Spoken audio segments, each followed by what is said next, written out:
Siamo a Palazzo Loredan,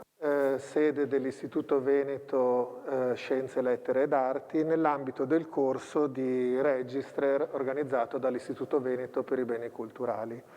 E stiamo effettuando i condition report sulle opere presenti nell'atrio con gli studenti del corso che su opere reali adesso appunto indicheranno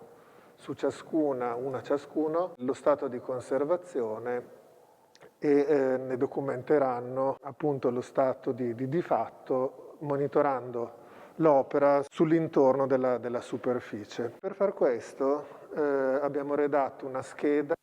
conservativa che verrà compilata ciascuna per un'opera e con un apparecchio fotografico ci muoveremo con la luce sulla superficie, muovendo la luce in maniera da evidenziare i difetti o le caratteristiche, proprio perché nel caso venissero prestate queste opere noi sapremo dare le indicazioni di fragilità. Cercheremo anche di fare un progetto sulla realizzazione di una cassa idonea ad accoglierle e farle muovere in sicurezza.